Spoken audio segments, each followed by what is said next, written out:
कोई गरीब ना रहे अपनी समाज में। हर किसी के हाथ लुटाने के लिए खड़े रहना चाहिए। ध्यान रखना, लूटने के लिए नहीं, लुटाने के लिए। दुनिया में एक जैन समाज ऐसा है जो अपने परमात्मा की राह में अपनी दौलत लुटा दिया करता है, अपने धन को लुटा दिया करता है, लाखों रुपए लुटा देता है परमात्मा की राह में। ध्यान रखना, जोड़ो लेकिन जोड़ने के साथ साथ छोड़ो। मेरे एक भक्त हैं, आप जानते होंगे, प्रदीप मामा संगपति। वह जब पहली बार मेरे पास आए, उन्हें कुछ नहीं आता था। उन्हें यह भी नहीं आता था कि महाराज को नमोस्तु कैसे किया जाता। वो आए मेरे से बोले नमस्कार। उनका बहुत बढ़िया। पहली बार जिंदगी में आगरा में जब मैं था, चतुर्मास था, वह आए, ना जाने उनके मन में क्या आया कि उन्हें सुन रखा था अखबारों से, टीवी से मेरे बारे में। उन्होंने अपने ग्वालियर के एक मुरार प्रांत में एक वेदी बनवाई भगवान की। उन्होंने कहा इसकी वेदी प्रतिष्ठा वो मुझसे कराएंगे। मेरे पास आए, अजित पंडित जी उनके साथ थे, दोनों आए आगरा में। उन्होंने कहा कि महाराज वेदी प्रतिष्ठा कराना है, ग्वालियर चलिए। मैंने कहा देखो स्पष्ट बात है, मुझे ले जाना है तो कार्यक्रम ढंग का रखना। वेदी यदि प्रतिष्ठा में मैं नहीं आता हूं। तो बोले किस में आते हो? मैंने कहा पंच कल्याण कराओ तो हम आए। इतने से 2 दिन के लिए मैं क्यों आऊंगा 100-200 किलोमीटर चल के? आगरा से 100 किलोमीटर ग्वालियर है। मैंने कहा मैं ऐसे नहीं आता हूं, मुझे राजस्थान जाना है। वही आकर के बैठे, उन्हें कुछ नहीं मालूम कि वेदी प्रतिष्ठा क्या होती है, पंच कल्याणक क्या होता है। उन्होंने कहा महाराज ठीक है पंच कल्याणक करेंगे। मैंने कहा मालूम है पंच कल्याणक क्या होता है? बच्चों का खेल, विधान है क्या मंदिर का? शाम का समय था, मैंने कहा मैं प्रतिक्रमण करता हूं, जाओ तुम भोजन करके आओ। भोजन करने गए, पंडित जी से बोले पंच कल्याणक कराएंगे। पंडित जी बोले दिमाग खराब है तुम्हारा, पंच कल्याणक। उनने कहा और तुमने मान लिया? बोले जब बोल दिया तो बोल दिया। कितना खर्च आएगा पंच कल्याणक? आज से 20 साल पहले की बात होगी। पंडित जी ने कहा तुम्हारे पास है कितना? बोले मेरे पास तो कुछ नहीं है। कुछ नहीं है तो पंच कल्याणक कैसे होगा? बोले मेरे पास केवल 3 लाख रुपए हैं, इससे ज्यादा रुपए नहीं है। 3 लाख में कोई पंच कल्याणक होता है क्या? बोले जाओ महाराज को बोलो पंच कल्याणक ही कराएंगे। भोजन करके आए, मुझे प्रणाम किया। पहली बार मुनि देखे, पहली बार दर्शन किए। उन्होंने कहा महाराज आशीर्वाद दो, पंच कल्याणक होगा। मैंने कहा करा लोगे? बोले करा लेंगे। मैंने कहा मेरे से करा रहे हो, महंगा होगा, ध्यान रखना। तो बोले कराएंगे। तो पंडित जी बोले महाराज 3 लाख रुपए हैं इसके पास। मालूम उस शख्स ने क्या बोला? यदि महाराज आप आने का वादा करते हैं ना, मैं अपना मकान बेच दूंगा, लेकिन पंच कल्याणक जरूर कराऊंगा। मेरे पास एक मकान है, उसे बेच दूंगा, मैं किराए पर आ जाऊंगा। उस समय उस शख्स के पास पैसे नहीं थे। विचार करिए, मकान बेच के पंच कल्याणक कराऊंगा। आज पहली बार आपको देख के मुझे लगा कि मेरे जीवन का कल्याण यही करेगा, मकान बेच दूंगा। मैंने कहा इतने बड़े हौसले रखते हो? बोले आप आइए, पधारिए। मैं गया, मान्यवर मैंने जैसे ही हां कहा, वो घर पहुंचा। बोल तो गया ताव ताव में, बोलना आसान होता है, करना बहुत कठिन होता है। 15 दिन बाद पंच कल्याणक। इतने जल्दी कोई मकान बिकता है क्या? इतने जल्दी कोई रजिस्ट्री होती है क्या? बोल दिया तो बोल दिया। बोले पहली बार मैंने जिंदगी में धर्म किया है। मालूम है आपको, जब वो एक घर गए, पत्नी से बोले कि मैं तो पंच कल्याणक का बोला। या पत्नी ने कहा तुम्हारा दिमाग खराब है, पंच कल्याणक किसको बोलते हैं?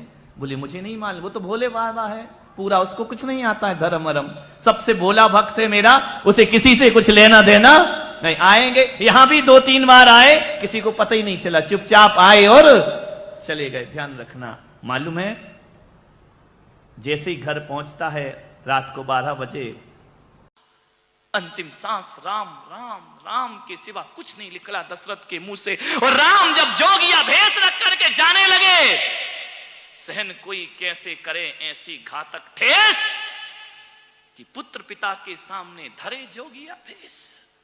कि पिता सम्राट बना रहे और बेटा जोगी बनकर के चला जाए जंगलों में। नहीं राम, तुम मुझे छोड़ के नहीं जा सकते हो। राम कर्तव्यनिष्ठ थे।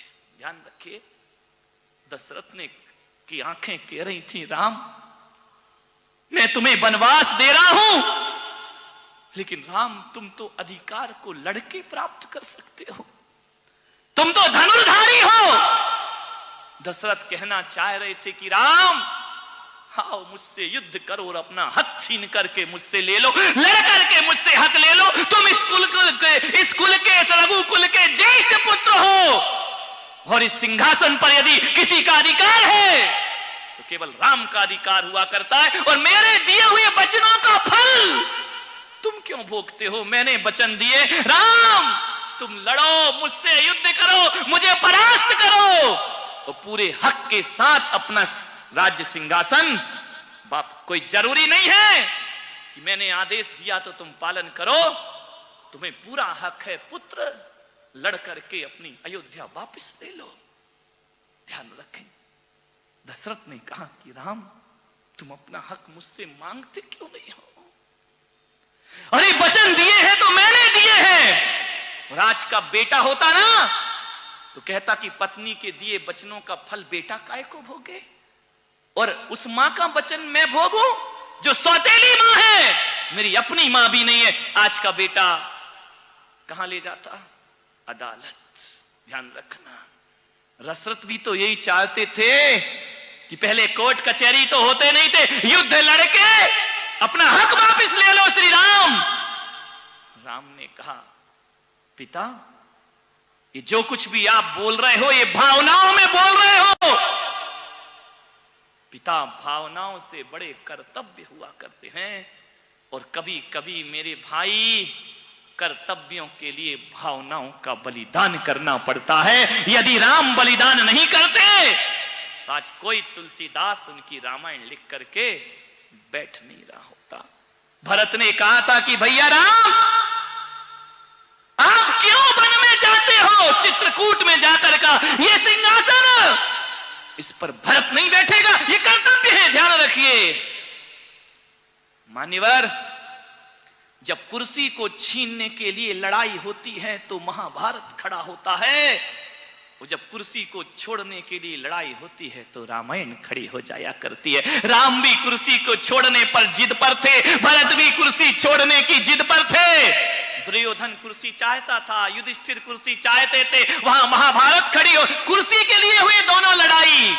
लेकिन महाभारत होती है कुर्सी पर बैठने के लिए, और रामायण होती है कुर्सी से नीचे उतरने। राम कहते कि मैं भी नहीं बैठूंगा, भरत जी कहते हैं कि मैं भी नहीं बैठूंगा। भरत जी ने कहा कि राम मेरे भैया घर वापिस चलो अयोध्या, ये तुम्हारा हक है।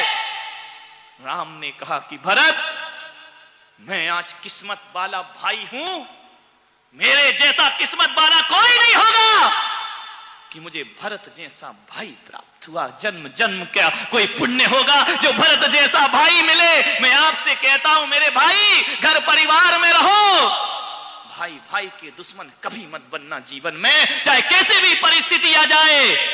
भाई भाई तो दो भुजाएं हुआ करती हैं, और एक भुजा को काट कर क्या परिवार चलाया जा सकता है? क्या किसी युद्ध को जीता जा सकता है? भाई भाई के दुश्मन कभी मत बनो। कभी भाई के बुरे दिन आ जाए तो बड़े भाई को उसकी सहायता करना चाहिए, और बेटा मना करे तो कहना बेटा मेरी इस दुनिया में जब आया था तो भाई पहले आया था और तू बाद में आया था, पहले रिश्ता मेरे भाई से, भाई भाई के लिए काम। अरे मैं तो इतना कहता हूं कि सारी दुनिया ने रावण को गाली दी है, लेकिन मैं कहता हूं भाई बनो तो रावण के भाइयों की तरह भाई बनो। ध्यान रखिए, दुनिया भले विभीषण का सम्मान करती हो, ध्यान रखना कहा गया है विभीषण ने भले श्री राम का साथ दिया हो, लेकिन रावण ने मरते समय यही कहा था कि विभीषण तुम कितना भी राम के पक्ष में जाकर खड़े हो जाओ, कितना भी तुम जाकर सत्य का साथ दो, लेकिन दुनिया जब भी तुम्हें याद करेगी, घर का भेदी लंका ढाए, तुम्हें वो सम्मान प्राप्त नहीं होगा। तुमको राम का भक्त भले कहा जाए, दुनिया तुम्हें भले श्रद्धा करे, लेकिन जब भी समकलयुग में उदाहरण के रूप में कोई नाम आएगा खानदान को बर्बाद करने में, तो विभीषण तेरा नाम सबसे पहले आएगा। भले मैं अभक्त हूं, भले मैं गलत काम कर रहा हूं, लेकिन तुम्हें इज्जत की नजरों से दुनिया नहीं देखेगी। सारी दुनिया यही कहेगी घर का भेदी लंका ढाए। और जब जब किसी दो भाई में लड़ाई होगी, तो भले रावण भाई हो या राम हो, जो भाई का साथ छोड़ेगा वो कुलद्रोही विभीषण ही कहलाएगा, उसका ज्यादा सम्मान होने वाला नहीं। कितनी बड़ी बात रावण ने कह दी। इंद्रजीत कुंभकर्ण, कभी रामायण को देखना। कुंभकर्ण ने कहा कि भैया, रावण से कहा कि मैं जानता हूं कि तुम गलत काम कर रहे हो, पर स्त्री पर दृष्टि डाल रहे हो, ये अधर्म है। रावण, तुम्हारी लंका का सर्वनाश हो जाएगा। रावण ने कहा कि मैं कुंभकर्ण, जुबान को लगाम दो, रावण का कोई पराभव नहीं कर सकता है। कुंभकर्ण ने कहा कि जब मौत सामने हो तो कुछ दिखाई नहीं देता है, लेकिन फिर भी ये कुंभकर्ण अंतिम सांस राम राम राम के सिवा कुछ नहीं निकला दशरथ के मुंह से। और राम जब जोगिया भेष रख करके जाने लगे, सहन कोई कैसे करे ऐसी घातक ठेस, कि पुत्र पिता के सामने धरे जोगिया भेष, कि पिता सम्राट बना रहे और बेटा जोगी बनकर के चला जाए जंगलों में। नहीं राम, तुम मुझे छोड़ के नहीं जा सकते हो। राम कर्तव्यनिष्ठ थे। ध्यान रखिए, दशरथ ने की आंखें कह रही थी, राम मैं तुम्हें वनवास दे रहा हूं, लेकिन राम तुम तो अधिकार को लड़के प्राप्त कर सकते हो, तुम तो धनुर्धारी हो। दशरथ कहना चाह रहे थे कि राम आओ मुझसे युद्ध करो और अपना हक छीन करके मुझसे ले लो, लड़ करके मुझसे हक ले लो। तुम इस कुल के इस रघुकुल के ज्येष्ठ पुत्र हो, और इस सिंहासन पर यदि किसी का अधिकार है तो केवल राम का अधिकार हुआ करता है। और मेरे दिए हुए वचनों का फल तुम क्यों भोगते हो? मैंने वचन दिए, राम तुम लड़ो, मुझसे युद्ध करो, मुझे परास्त करो, और पूरे हक के साथ अपना राज्य सिंहासन बाप। कोई जरूरी नहीं है कि मैंने आदेश दिया तो तुम पालन करो, तुम्हें पूरा हक है पुत्र, लड़ करके अपनी अयोध्या वापस ले लो। ध्यान रखें, दशरथ ने कहा कि राम तुम अपना हक मुझसे मांगते क्यों नहीं हो? अरे वचन दिए हैं तो मैंने दिए हैं। राज का बेटा होता ना तो कहता कि पत्नी के दिए वचनों का फल बेटा काहे को भोगे, और उस मां का वचन मैं भोगूं जो सौतेली मां है, मेरी अपनी मां भी नहीं है। आज का बेटा कहां ले जाता? अदालत। ध्यान रखना, दशरथ भी तो यही चाहते थे कि पहले कोर्ट कचहरी तो होते नहीं थे, युद्ध लड़के अपना हक वापस ले लो श्री राम। राम ने कहा पिता, ये जो कुछ भी आप बोल रहे हो ये भावनाओं में बोल रहे हो। पिता, भावनाओं से बड़े कर्तव्य हुआ करते हैं, और कभी कभी मेरे भाई कर्तव्यों के लिए भावनाओं का बलिदान करना पड़ता है। यदि राम बलिदान नहीं करते तो आज कोई तुलसीदास उनकी रामायण लिख करके बैठ नहीं रहा होता। भरत ने कहा था कि भैया राम आप क्यों वन में जाते हो, चित्रकूट में जाकर का ये सिंहासन इस पर भरत नहीं बैठेगा, ये कर्तव्य है, ध्यान रखिए। मान्यवर, जब कुर्सी को छीनने के लिए लड़ाई होती है तो महाभारत खड़ा होता है, और जब कुर्सी को छोड़ने के लिए लड़ाई होती है तो रामायण खड़ी हो जाया करती है। राम भी कुर्सी को छोड़ने पर जिद पर थे, भरत भी कुर्सी छोड़ने की जिद पर थे। दुर्योधन कुर्सी चाहता था, युधिष्ठिर कुर्सी चाहते थे, वहां महाभारत खड़ी हो, कुर्सी के लिए हुई दोनों लड़ाई। लेकिन महाभारत होती है कुर्सी पर बैठने के लिए, और रामायण होती है कुर्सी से नीचे उतरने। राम कहते कि मैं भी नहीं बैठूंगा, भरत जी कहते हैं कि मैं भी नहीं बैठूंगा। भरत जी ने कहा कि राम मेरे भैया घर वापिस चलो अयोध्या, ये तुम्हारा हक है। राम ने कहा कि भरत, मैं आज किस्मत वाला भाई हूं, मेरे जैसा किस्मत वाला कोई नहीं होगा कि मुझे भरत जैसा भाई प्राप्त हुआ। जन्म जन्म क्या कोई पुण्य होगा जो भरत जैसा भाई मिले। मैं आपसे कहता हूं मेरे भाई, घर परिवार में रहो, भाई भाई के दुश्मन कभी मत बनना जीवन में, चाहे कैसे भी परिस्थिति आ जाए। भाई भाई तो दो भुजाएं हुआ करती हैं, और एक भुजा को काट कर क्या परिवार चलाया जा सकता है? क्या किसी युद्ध को जीता जा सकता है? भाई भाई के दुश्मन कभी मत बनो। कभी भाई के बुरे दिन आ जाए तो बड़े भाई को उसकी सहायता करना चाहिए। और बेटा मना करे तो कहना, बेटा मेरी इस दुनिया में जब आया था तो भाई पहले आया था और तू बाद में आया था, पहले रिश्ता मेरे भाई से, भाई भाई के लिए काम।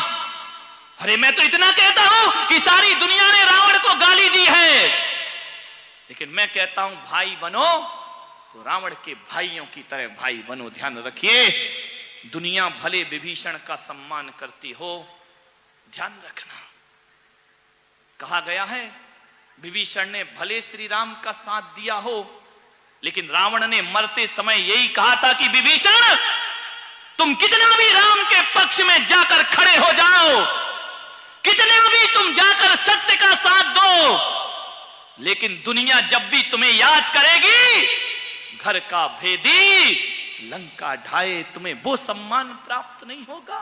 तुमको राम का भक्त भले कहा जाए, दुनिया तुम्हें भले श्रद्धा करे, लेकिन जब भी कलयुग में उदाहरण के रूप में कोई नाम आएगा खानदान को बर्बाद करने में, तो विभीषण तेरा नाम सबसे पहले आएगा। भले मैं असत्य हूं, भले मैं गलत काम कर रहा हूं, लेकिन तुम्हें इज्जत की नजरों से दुनिया नहीं देखेगी। सारी दुनिया यही कहेगी घर का भेदी लंका ढाए। और जब जब किसी दो भाई में लड़ाई होगी तो भले रावण भाई हो या राम हो, जो भाई का साथ छोड़ेगा वो कुलद्रोही विभीषण ही कहलाएगा, उसका ज्यादा सम्मान होने वाला नहीं। कितनी बड़ी बात रावण ने कह दी। इंद्रजीत कुंभकर्ण, कभी रामायण को देखना, कुंभकर्ण ने कहा कि भैया रावण से कहा कि मैं जानता हूं कि तुम गलत काम कर रहे हो, पर स्त्री पर दृष्टि डाल रहे हो, ये अधर्म है। रावण तुम्हारी लंका का सर्वनाश हो जाएगा। रावण ने कहा कि मैं कुंभकर्ण, जुबान को लगाम दो, रावण का कोई पराभव नहीं कर सकता है। कुंभकर्ण ने कहा कि जब मौत सामने हो तो कुछ दिखाई नहीं देता है, लेकिन फिर भी ये कुंभकर्ण